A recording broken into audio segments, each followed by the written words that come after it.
দূরে সে পাশে বসে, পায়ে পায়ে কখনো চলে যায় দূর।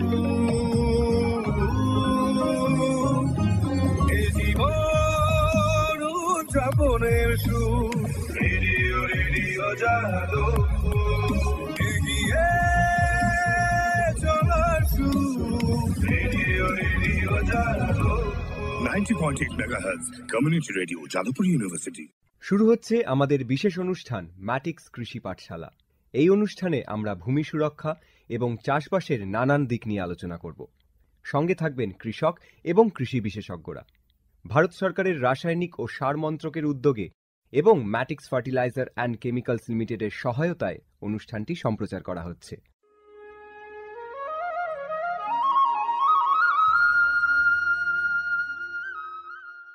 আজকের আলোচনা মাটির স্বাস্থ্য রক্ষা ও জৈব চাষে অ্যাজোলার ভূমিকা।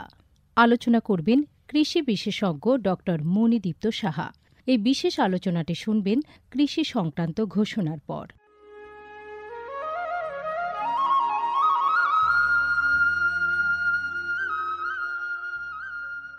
অর্থনৈতিক বিষয় সংক্রান্ত ক্যাবিনেট কমিটি তাদের ২৮ জুন ২০২৩ সভায় পিএম প্রণাম নামক একটি প্রকল্প অনুমোদন করেছে। এই প্রকল্পের উদ্দেশ্য হল ধরিত্রী ও মৃত্তিকার পুনরুদ্ধার, পুষ্টি, উন্নতি সাধন এবং তা নিয়ে সচেতনতা বৃদ্ধি। গ্রামীণ স্তর থেকে শুরু করে আমাদের সকলের প্রচেষ্টা মাতৃভূমির যত্ন ও স্বাস্থ্য রক্ষার জন্য এই অনন্য পদক্ষেপকে ফলপ্রসূ করে তুলতে পারে। এই প্রকল্পের মূল লক্ষ্য হল কৃষিতে রাসায়নিক সার এবং কীটনাশকের অত্যধিক ব্যবহার দূর করা। বাড়তি ফলনের জন্য সার ও কীটনাশকের অতিরিক্ত ব্যবহার মাটিকে অসুস্থ করে তুলছে, কমিয়ে দিচ্ছে তার উৎপাদন ক্ষমতা। মাটির পুষ্টি আর সুরক্ষার জন্য প্রাকৃতিক অথবা জৈব সারের ভূমি পরীক্ষা ভিত্তিক সুষম ব্যবহার করা প্রয়োজন। পাশাপাশি দরকার জৈব ও প্রাকৃতিক চাষ পদ্ধতি এবং সম্পদ সংরক্ষণ প্রযুক্তি, যেমন সমন্বিত কৃষি ব্যবস্থা, ক্ষুদ্র সেচ, মালচিং, মাটির ক্ষতিকারক খনন না করা, ঘুরে ফিরে বিভিন্ন ফসলের চাষ ইত্যাদি। চাষবাসের এই টেকসই পদ্ধতিগুলো মাটির উর্বরতা বাড়াবে, পরিবেশ দূষণ কমাবে এবং দীর্ঘমেয়াদী উৎপাদনশীলতাকে শক্তিশালী করবে। সারের সুষম ব্যবহার শুধু মাটিই নয়, সার্বিকভাবে পরিবেশের স্বাস্থ্য রক্ষা করে। সুষম সার ব্যবহারের অর্থ হল উদ্ভিদকে তার প্রয়োজনীয় পুষ্টি উপাদানগুলি সঠিক পরিমাণে এবং অনুপাতে, সঠিক সময়ে এবং উপযুক্ত পদ্ধতিতে দেওয়া। সংশ্লিষ্ট রাজ্য বিশ্ববিদ্যালয়গুলি ইতিমধ্যেই তাদের এলাকায় উৎপাদিত ফসলের প্রয়োজন অনুসারে এর ডোজগুলি নির্ধারণ করেছে। সঠিক মাত্রায় সার ব্যবহার করলে ফলন যেমন বাড়বে, তেমনি বাড়বে ফসলের গুণমান। ভালোভাবে পোষিত মাটিতে ফলানো ফল, শাকসবজি ও শস্য প্রয়োজনীয় পুষ্টিতে ভরপুর আর সুস্বাদু হয়। ফলনের বৃদ্ধি আর উন্নত গুণমান আমাদের কৃষকদের জন্য নিয়ে আসবে বেশি মুনাফাও। শুধু বেশি ফসল নয়, উন্নততর ফসল আমাদের লক্ষ্য।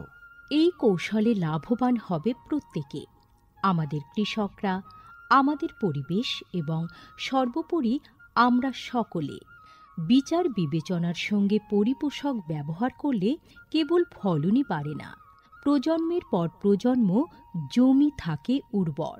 সুতরাং আসুন, একটি উজ্জ্বল এবং স্থায়ী কৃষি ভবিষ্যতের জন্য আমরা সুষম সার ব্যবহারের প্রচার ও অনুশীলন চালিয়ে যাই।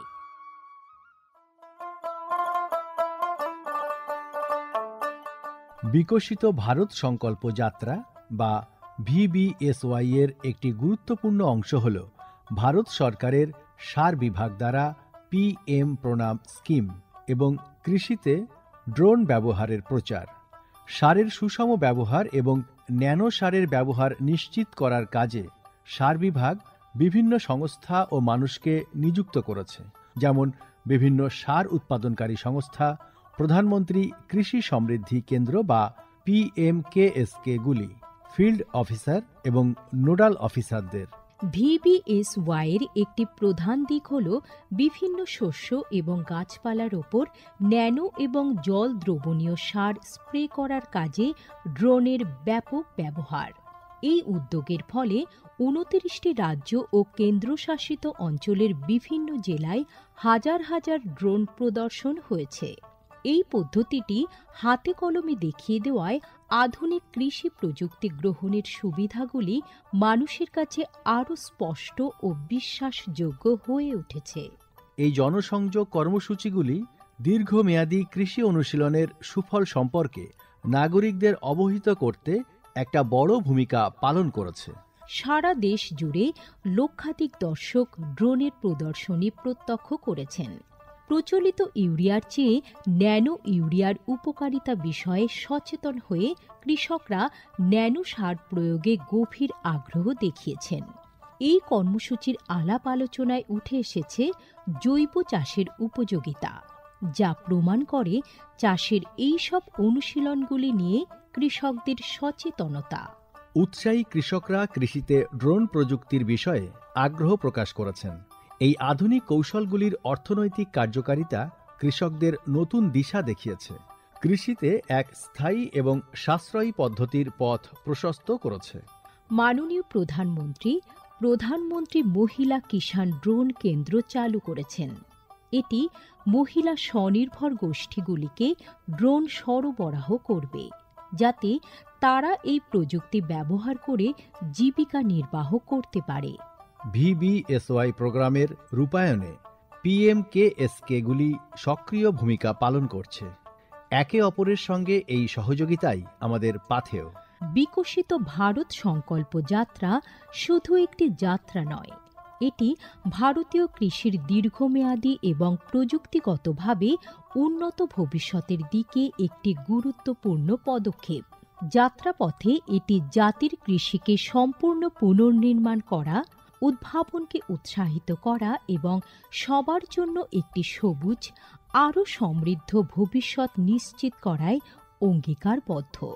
ড্রোন প্রযুক্তি, ন্যানো সার এবং দীর্ঘমেয়াদী কৃষি অনুশীলনের প্রচারের মাধ্যমে এটি কেবল সচেতনতায় তৈরি করছে না, আরও সমৃদ্ধ এবং পরিবেশ বান্ধব ভবিষ্যতের জন্য নব প্রযুক্তিকে গ্রহণ করতে কৃষকদের অনুপ্রাণিত করছে। এই কৃষি বিপ্লবের গতি প্রকৃতি প্রত্যক্ষ করলে এটা স্পষ্ট হয় যে VBSY একটি বিকশিত, উন্নত এবং দীর্ঘজীবী ভারতের বীজ বপন করছে।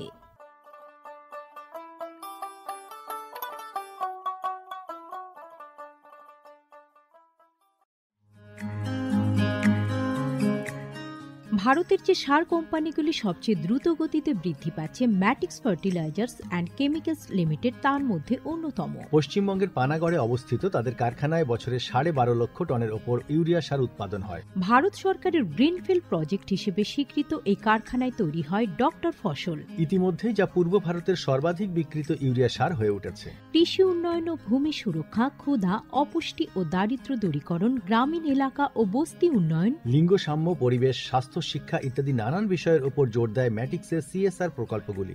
ম্যাটিক্স এক সবুজ ভবিষ্যতের অঙ্গীকার।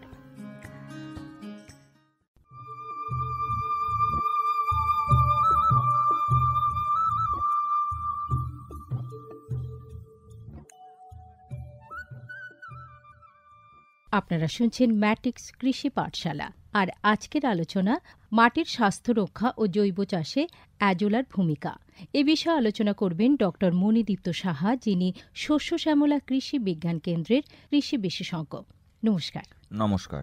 আজকের এই যে একটা গুরুত্বপূর্ণ আলোচনা অ্যাজোলা নিয়ে, তো কৃষিতে মাটির স্বাস্থ্য রক্ষার বিভিন্ন প্রযুক্তি সম্পর্কে আলোচনা করতে করতে আমরা এই অ্যাজোলার নামটা শুনে থাকি, তাই তো?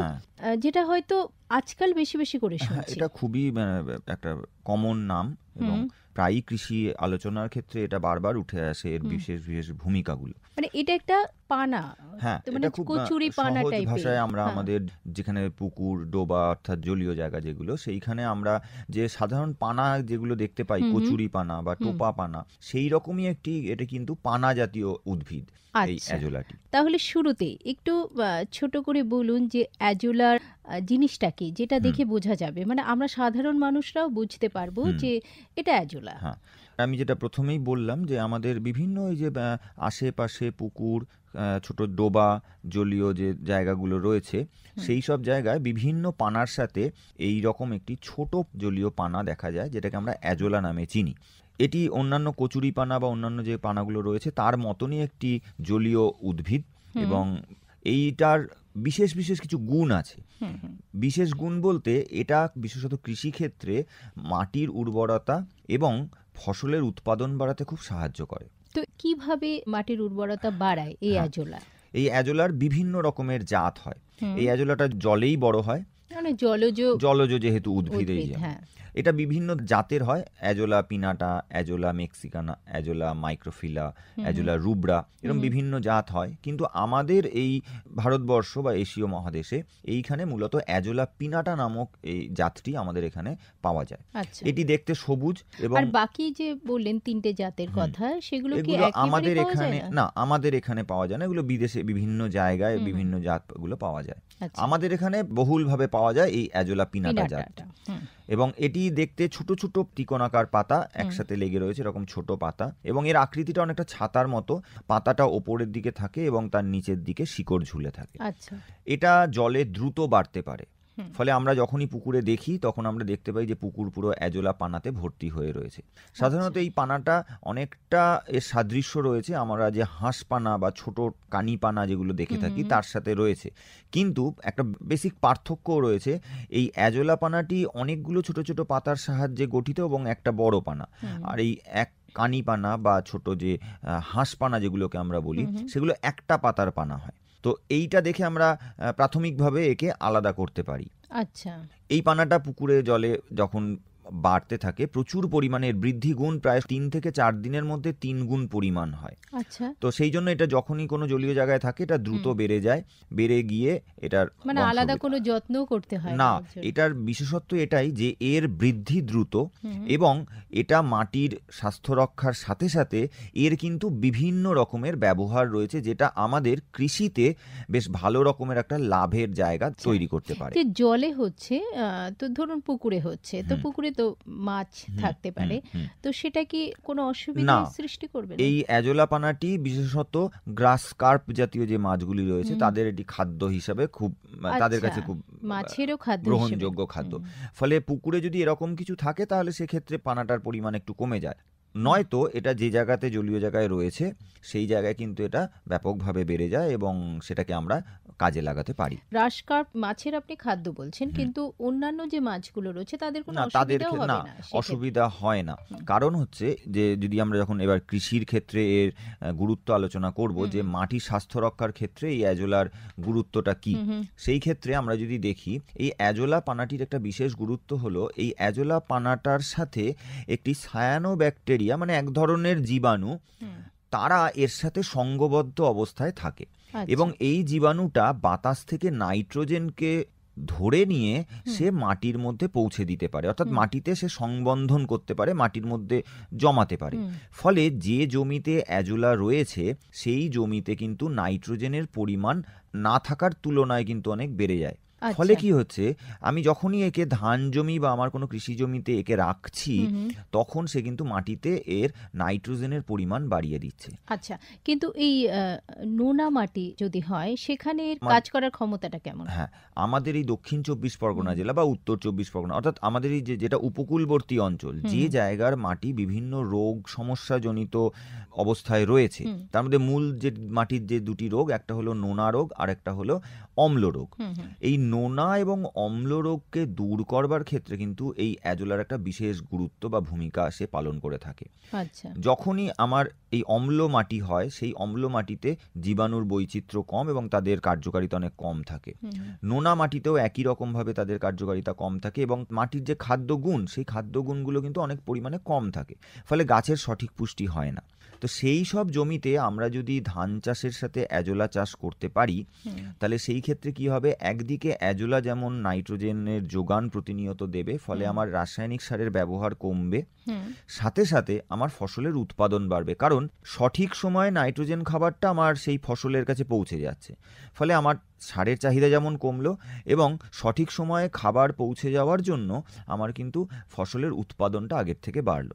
আচ্ছা। এবং যখন ধান পরবর্তী জমিতে দেখা গেছে, একটি ধান জমিতে যদি আমরা অ্যাজোলা চাষ করি, সেটা প্রায় 8 থেকে 9 কুইন্টাল মতো অ্যাজোলা বিঘে প্রতি সে বেড়ে তৈরি হয়ে যায়। তাহলে এই এত পরিমাণ অ্যাজোলা যখন ধান কাটার সময় চলে আসবে, অর্থাৎ মাটিতে জল কমে যাবে, সেই সময় এটা কিন্তু মাটিতে গিয়ে শুকিয়ে পচে যাবে। তাহলে সে কিন্তু একদিকে যেমন মাটিতে জৈব পদার্থ যোগ করলো, সাথে সাথে সে নাইট্রোজেনের পরিমাণটাও মাটিতে বাড়িয়ে রাখলো। ফলে পরবর্তী মরশুমে যখন অন্য ফসল চাষ হবে, সেই ক্ষেত্রে এই যে জৈব সার যোগ হলো, সে কিন্তু মাটির অম্ল রোগ এবং নোনা রোগ, এই দুটো রোগকে অনেকটা কমিয়ে দেবে। সেটা কতদিন পর্যন্ত থাকবে এই গুণটা? এইটা আগামী যে পরবর্তী যে মরশুম চাষের, সেই মরশুম অবধি শেষে তার কার্যকারিতা দিয়ে যাবে। এবং জৈব পদার্থের কার্যকারিতা দীর্ঘদিন ধরে থাকে। ফলে এই যে লবণাক্ততার সমস্যা, অম্লের সমস্যা, এই সমস্যাগুলো কিন্তু আগের তুলনায় অনেক কমে গেল। আচ্ছা, এই যে বলা হয় যে অ্যাজোলাটা আমরা যে জমিতে চাষ করব, সেটা যখন ধান চাষ করা হচ্ছে সেই সময়, তা শুধুমাত্র ধান চাষের ক্ষেত্রে কেন বলা হয়? যেহেতু অ্যাজোলাটা জলীয় পানা, আমরা অন্য কোনো যেখানে মাটিতে জল জমে থাকবে না এই রকম অবস্থায় এর চাষ করা যাবে না বা এর বৃদ্ধি হবে না, সেই জন্য আমরা ধান জমি ছাড়া আলাদা করে অ্যাজোলা চাষ করতে পারি না। কিন্তু অ্যাজোলার আরো কিছু বিশেষ গুণ আছে। সেই বিশেষ গুণগুলোর মধ্যে আমরা যদি তাকাই, তাহলে দেখব যে অ্যাজোলা একদিকে যেমন নাইট্রোজেন সংবন্ধন করে মাটির উর্বরতা বাড়াচ্ছে, জৈব পদার্থ যোগ করছে, অ্যাজোলার মধ্যে 30% কাছাকাছি প্রোটিন থাকে। ফলে এই অ্যাজোলাকে আমরা বিকল্প পশুখাদ্য হিসেবে ব্যবহার করতে পারি। এই বিকল্প পশুখাদ্য হিসাবে আমি যখন একে ব্যবহার করতে চাইছি, তখনই আমার কিন্তু প্রচুর পরিমাণ অ্যাজোলার প্রয়োজন হবে। সেই ক্ষেত্রে কিন্তু আমরা ধান জমিতে অ্যাজোলা চাষের ওপর নির্ভর করে থাকলে চলবে না, সেক্ষেত্রে আমাকে আলাদা করে অ্যাজোলা চাষ করতে হবে। সেই ক্ষেত্রে আমি সংক্ষেপে একটু বলি যে আমরা বাড়িতে কিন্তু খুব সহজভাবে অ্যাজোলা চাষ করতে পারি। কিভাবে? আমাদের বাড়িতে আমরা মাটিতে, যেটা খোলা জায়গা, যেখানে সারাদিন রোদ পাওয়া যাবে, এরকম একটি খোলা জায়গায় আমরা 8 ইঞ্চি গভীরতার একটি ছোট ট্যাঙ্ক গর্ত খুঁড়ে বানাবো, যার দৈর্ঘ্য মোটামুটি 5 থেকে 6 ফুট হবে, প্রস্থ 3 থেকে 4 ফুট এবং গভীরতা আগেই বললাম 8 ইঞ্চি। এইরকম একটি মাটিতে গর্ত খুঁড়ে তার মধ্যে একটু মোটা পলিথিন পেপার দিয়ে আমরা একটা চৌবাচ্চা বা ট্যাঙ্ক তৈরি করব। এটা করতে কিন্তু খুব সামান্য খরচ, মোটামুটি এই রকম আকারের একটি ট্যাঙ্ক করতে প্লাস্টিক কিনে খরচ মোটামুটি পড়ে 400 টাকা। এই প্লাস্টিকটি কিন্তু আগামী 3 বছরের জন্য এই ট্যাঙ্কটা তৈরি হয়ে রইল। ফলে আমার বার্ষিক খরচ হিসেবে দেখলে মোটামুটি 100 টাকার কাছাকাছি তার খরচ পড়ে। এই ট্যাঙ্কটির মধ্যে আমরা 2 ইঞ্চি লেয়ারের মাটি এবং জৈব সার অর্ধেক পরিমাণে মিশিয়ে আমরা 2 ইঞ্চি লেয়ারের একটা স্তর দিয়ে দেবো। তার মধ্যে আমরা জল ছেড়ে দেবো, দিয়ে 2 দিন পরে আমরা দেখবো ওই ট্যাঙ্কের মধ্যে জল ছাড়ার 2 দিন পরে তার উপরে প্রচুর ফেনা বা অপদ্রব্য হিসেবে কিছু ভেসে রয়েছে। সেইগুলোকে পরিষ্কার করে আমরা একটা পুকুর বা যেখানে ভালো পরিমাণ অ্যাজোলা রয়েছে সেই জায়গা থেকে অ্যাজোলা নিয়ে এসে তার মধ্যে ছেড়ে দেবো। এই ছাড়বার 7 থেকে 10 দিনের মধ্যে কিন্তু আমার এই অ্যাজোলা ট্যাঙ্কে পুরো অ্যাজোলা ভরে যাবে। এই ট্যাঙ্কটি থেকে কিন্তু আমরা নিয়মিতভাবে অ্যাজোলা সংগ্রহ করে আমার পশুখাদ্য হিসেবে ব্যবহার করতে পারি। বেশ, কিন্তু এই যে আপনি তো আলাদাভাবে বলছেন একটা ট্যাঙ্ক তৈরি করে, এছাড়া ধরুন কারোর পুকুর আছে, ভেরি আছে, তারাও তো করতে পারে, অবশ্যই অনায়াসে করতে পারে। পুকুর, ভেরি এইসব জায়গায় অ্যাজোলা চাষ অনায়াসেই করা যায়, অনেকটা পরিমাণে হবে। সেক্ষেত্রে আমরা বলে থাকি যে খড়ের একটি দড়ির যে বাঁধুনি হয়, যেভাবে আমরা কচুরিপানাকে বেঁধে রাখি পুকুরে, সেই রকম একটি বাঁধুনি পুকুরের এক অংশে দিয়ে সেখানে আমরা অ্যাজোলা চাষ করতে পারি। তো আমরা পুকুরে এভাবে চাষ করতে পারি। আর বাড়িতে ট্যাঙ্কের কথা আমি যেটা বললাম, এটা খুবই স্বল্প খরচে হয় এবং খুব সহজ এর পরিচর্যা। এক্ষেত্রে বিশেষভাবে কোনো সারের প্রয়োজন পড়ে না। খুব সামান্য পরিমাণে আমি যে 5 ফুট বাই 4 ফুট ট্যাঙ্কের কথাটি বললাম, সেখানে মাসে একবার করে 15 থেকে 20 গ্রাম মতো সুপার ফসফেট যদি সেই আমি দিতে পারি, তাহলেই কিন্তু সেটা তার বৃদ্ধির জন্য যথেষ্ট। তবে একটি জিনিস মাথায় রাখতে হবে যে এখানে আমরা কোনোভাবেই নাইট্রোজেন ঘটিত সার কিন্তু আমরা এই অ্যাজোলা চাষে ব্যবহার করব না। কোনো সারই কি দেব না? নাইট্রোজেন ঘটিত কোনো সার আমরা এই অ্যাজোলা চাষে ব্যবহার করব না। কিন্তু সার প্রয়োজন। হ্যাঁ, অবশ্যই ফসফরাস ঘটিত যে সার অর্থাৎ সিঙ্গেল সুপার ফসফেট, এই সার আমরা ব্যবহার করতে পারি। সেটিও যদি সম্ভব না হয়, তাহলে আমরা বাড়িতে যে আমাদের গোবর রয়েছে, পুরনো গোবর বা পচা গোবর বা যে কোনো জৈব সার আমরা যদি মাসে এর মধ্যে দিই, তাহলে কিন্তু আমরা মোটামুটি সারা বছরের মধ্যে 9 থেকে 10 মাস আমরা কিন্তু ওই ট্যাঙ্ক থেকে প্রতিদিনের জন্য অ্যাজোলা সংগ্রহ করতে পারবো। কিন্তু যখন ধান জমিতে হচ্ছে, ধানি জমিতে, তখন তো আলাদাভাবে কোনো সার দেওয়ার প্রয়োজন নেই না, নাকি? সেটা প্রয়োজন নেই। সেক্ষেত্রে ও প্রাকৃতিকভাবেই ওই অবস্থায় বেড়ে উঠবে। এবার সেখানে যদি প্রচুর পরিমাণ অ্যাজোলা হয়ে যায়, সেক্ষেত্রে আমরা তাকে দুভাবে ব্যবহার করতে পারি। অতিরিক্ত অ্যাজোলা যেটা রয়েছে সেটাকে সংগ্রহ করে নিয়ে রোদ্দুরে 1-2 দিন শুকিয়ে নিলে যে শুকনো অ্যাজোলাটা থাকে, সেটাকে আমরা অনেক দিন সংরক্ষিত করে রাখতে পারি, যেটা পশুখাদ্য হিসাবে কিন্তু ব্যবহার করা যাবে। পশুখাদ্য হিসেবে বলছেন, তো এছাড়া আরো উৎকৃষ্ট মানের কোনো জৈব সার তৈরির ক্ষেত্রেও কি এই অ্যাজোলাটা ব্যবহার করা যেতে পারে? মানে অতিরিক্ত হয়ে গেলে এই অ্যাজোলাটাকে কিন্তু আমরা বিভিন্নভাবে ব্যবহার করতে পারি। এর মানে এতটাই গুণমান সম্পন্ন এটা, যে কৃষিতে তো আমি বললাম যে মাটির উর্বরতা বাড়াতে, ফসলের উৎপাদন বাড়াতে এটা সাহায্য করবে। সাথে সাথে পশুখাদ্য হিসাবে এর কিন্তু ব্যাপকভাবে এর গ্রহণযোগ্যতা রয়েছে হাঁস মুরগি এদের ক্ষেত্রে, কারণ আমি এটা দিলে পরে 30% প্রোটিন চাহিদা যে আমার প্রাণীটার রয়েছে তার পরিপূর্ণ হবে। হাঁস মুরগি গরু ছাগল এদেরকে এটা দেওয়া যায়। দিলে পরে যেমন গরুর ক্ষেত্রে বলা হয় যে 500 থেকে 700 গ্রাম অ্যাজোলা যদি প্রতিদিন খাওয়ানো যায়, তাহলে তার দুধের পরিমাণ বাড়ে, হাঁস মুরগির বৃদ্ধি বাড়ে, এবং সব থেকে বড় কথা যে আমার যে প্রতিদিনের যে তাদের খাদ্য খরচ, সেই খরচটাকে আমরা 25% কমিয়ে আনতে পারি। ফলে সেটা আমার একটা লাভের জায়গা তৈরি করে দিল। এছাড়াও আমার যদি অতিরিক্ত পরিমাণ অ্যাজোলা তৈরি হয়ে যায় আমার জমিতে, বা আমি যে ট্যাঙ্ক তৈরি করেছি সেই ট্যাঙ্কে, সেই অ্যাজোলাটাকে আমরা নিয়ে আমাদের যে গোবর সার যেখানে তৈরি করি, সেখানে যদি আমরা এই অ্যাজোলাটাকে তার সাথে মিশিয়ে ব্যবহার করতে পারি, তাহলে কিন্তু সেই সারে উৎকৃষ্ট হয় এবং তার গুণমান কিন্তু আগের তুলনায় অনেক বেড়ে যায়। কারণ অ্যাজোলার মধ্যে nitrogen, phosphorus, potassium, zinc, copper, iron, manganese, boron, এই খাদ্যগুলো কিন্তু বেশ ভালো পরিমাণে রয়েছে। প্রয়োজনীয় সব রকম খাদ্যগুণই এর মধ্যে রয়েছে। তো আমি যদি জৈব সারের তৈরিতে একে ব্যবহার করতে পারি, তাহলে যে জৈব সারটা তৈরি হলো তার গুণগত মান কিন্তু আগের তুলনায় অনেক বেড়ে গেল। তাহলে এইভাবে আমরা অ্যাজোলাটাকে যদি বাড়িতে উৎপাদন করি এবং আমাদের কৃষি ক্ষেত্রে, পশুপালনের ক্ষেত্রে আমরা যদি ব্যবহার করি, তাহলে কিন্তু একদিকে যেমন মাটির স্বাস্থ্য রক্ষা আগের থেকে অনেক ভালো হলো, এবং সাথে সাথে আমার যে কৃষি উৎপাদন খরচ, বিশেষত পশু পালনের ক্ষেত্রে, সেখানেও কিন্তু আমি কৃষি খরচ অনেক কমিয়ে ফেলতে পারলাম, এবং উৎপাদন তো অবশ্যই বাড়বে এর ক্ষেত্রে। এটাকে কি কোনো ব্যবসায়িক ক্ষেত্রে ব্যবহার করা যায়? মানে অনেক হলো বিক্রি করতে পারবেন? কিছু ক্ষেত্রে বাজার আছে। হ্যাঁ, কিছু ক্ষেত্রে যারা মাছ চাষ করেন তারা অ্যাজোলার তাদের চাহিদা থাকে, তো সেক্ষেত্রে কেউ যদি অতিরিক্ত উৎপাদন করতে পারেন, তাহলে তারা কিন্তু এইটাকে নিয়েও ছোটখাটো ব্যবসা করতে পারেন। এবং এর সুবিধা হচ্ছে আমরা যদি এটাকে শুকিয়ে নিয়ে সংরক্ষণ করি, তাহলে কিন্তু পশুখাদ্য হিসাবেও কিন্তু আমরা গ্রামীণভাবে অ্যাজোলার একটা ছোট ব্যবসার জায়গা তৈরি হওয়ার অবশ্যই একটা সুবিধা রয়েছে। মানে মহিলারাও পারে। হ্যাঁ, কারণ এই চাষের ক্ষেত্রে বিশেষ কিছু প্রযুক্তির দরকার পড়ে না, বিশেষ কিছু ওষুধ বা সার এইসবের কিচ্ছু প্রয়োজন পড়ে না। খুব সহজভাবে প্রাকৃতিকভাবে যেহেতু একে চাষ করা যায়, এবং এর উৎপাদনশীলতা এত বেশি যে আমরা বছরে প্রায় আমি বললাম 10 মাস মতো নিয়মিতভাবে অ্যাজোলা সংগ্রহ করা যায়। তবে এর চাষের ক্ষেত্রে 2-1টি জিনিস না বললেই নয়, যেটা করলে সারা বছরই প্রায় অ্যাজোলা পাওয়া যাবে। এক হচ্ছে আমার যে ট্যাঙ্কে অ্যাজোলা তৈরি হচ্ছে, সেই ট্যাঙ্ক থেকে নিয়মিতভাবে অ্যাজোলা সংগ্রহ করতে হবে, যাতে কিছু অ্যাজোলা জল পায়, যাতে অ্যাজোলা তৈরি হতে পারে। আর দ্বিতীয়ত, এই অ্যাজোলায় সপ্তাহে একবার করে জল ছিটিয়ে দিতে হবে, যাতে পুরনো জল কিছুটা বেরিয়ে যেতে পারে, এবং যে ফুলটি থেকে অ্যাজোলাটা তৈরি হয় আর কিছুটা চোখে দেখা যায় না যদিও, তো সেইটা জলের মধ্যে পড়ে নতুনভাবে অ্যাজোলা বাড়বে। কোনো ইউরিয়া ঘটিত সার ব্যবহার করব না, শুধুমাত্র ফসফেট ঘটিত সার বা জৈব সার ব্যবহার করব। এই জিনিসগুলো যদি আমরা মেনে চলি, তাহলে কিন্তু আমরা নিয়মিতভাবে অ্যাজোলা পেয়ে যাব। প্রাণীর ক্ষেত্রে তাদের খাদ্যের প্রাত্যহিক চাহিদার 10-15% বেশি অ্যাজোলা আমরা খাওয়াতে পারি না, যেহেতু এটা প্রোটিন সমৃদ্ধ একটা খাবার এবং এতে প্রচুর পরিমাণ অ্যামাইনো অ্যাসিড এসব খাদ্যগুণ রয়েছে। তো সেই জন্য এর কিন্তু প্রতিদিনের যে প্রয়োজন সেটাও খুব স্বল্প পরিমাণে। ফলে আমাদের ওই রকম ছোট ট্যাঙ্ক যদি কিছু থাকে তাহলে আমরা নিশ্চিন্তে কিন্তু আমাদের এই পশু খাদ্য হিসেবে একে ব্যবহার করতে পারি।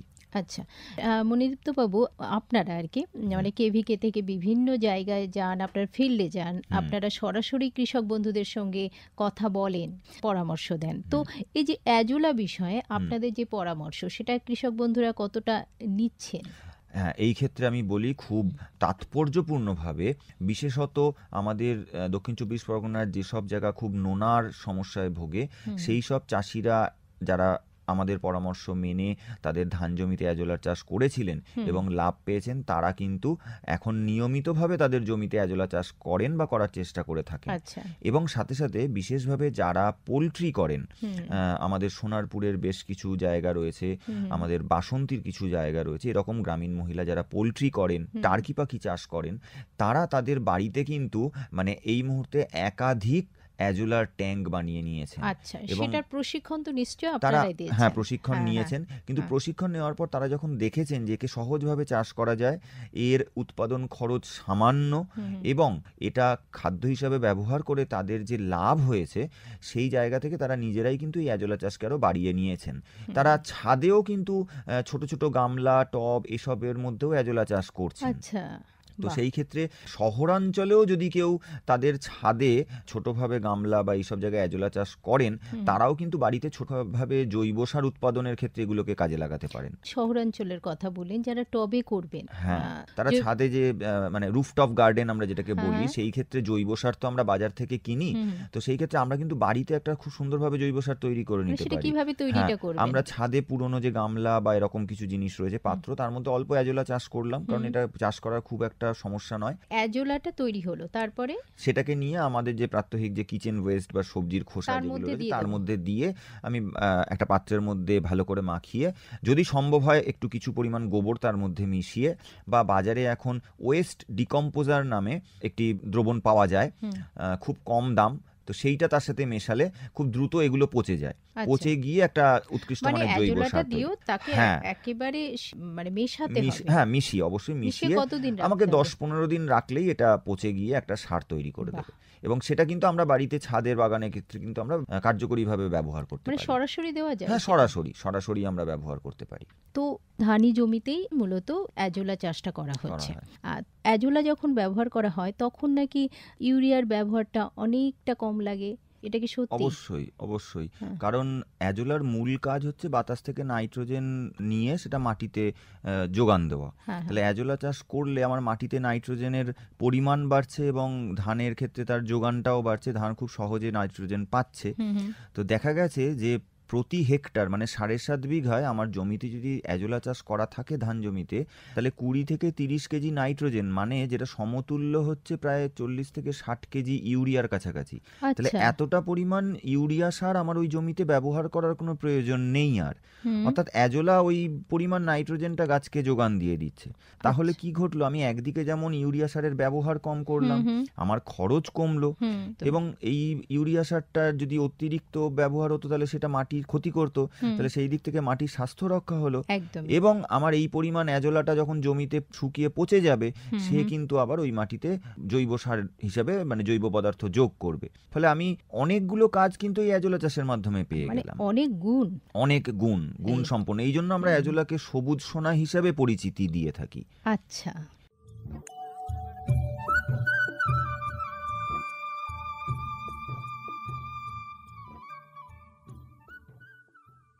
আজকে আমাদের ম্যাটিক্স কৃষি পাঠশালায় যে বিষয় নিয়ে আলোচনা আপনারা শুনছিলেন, মাটির স্বাস্থ্য রক্ষা ও জৈব চাষে অ্যাজোলার ভূমিকা, আর এই বিষয়ে আলোচনা করলেন ডক্টর মণিদীপ্ত সাহা, যিনি শস্য শ্যামলা কৃষি বিজ্ঞান কেন্দ্রের কৃষি বিশেষজ্ঞ। অনেক ধন্যবাদ আপনাকে। ধন্যবাদ আপনাদেরকে। নমস্কার।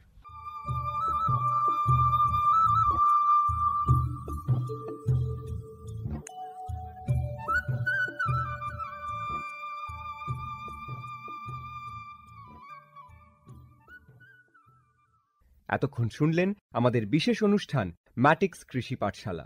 ভারত সরকারের রাসায়নিক ও সার মন্ত্রকের উদ্যোগে এবং ম্যাটিক্স ফার্টিলাইজার অ্যান্ড কেমিক্যালস লিমিটেডের সহায়তায় অনুষ্ঠানটি সম্প্রচার করা হলো। কেমন লাগলো এই অনুষ্ঠান আমাদের জানাতে পারেন। আমাদের ফোন নম্বর 0332457262, email ID radiojeu@gmail.com, YouTube channel radio JU এবং ইনস্টাগ্রাম radio_ju। আজকের মতো ম্যাটিক্স কৃষি পাঠশালা এই পর্যন্ত। শুনতে থাকুন কমিউনিটি রেডিও জেইউ 90.8 মেগাহার্টজ।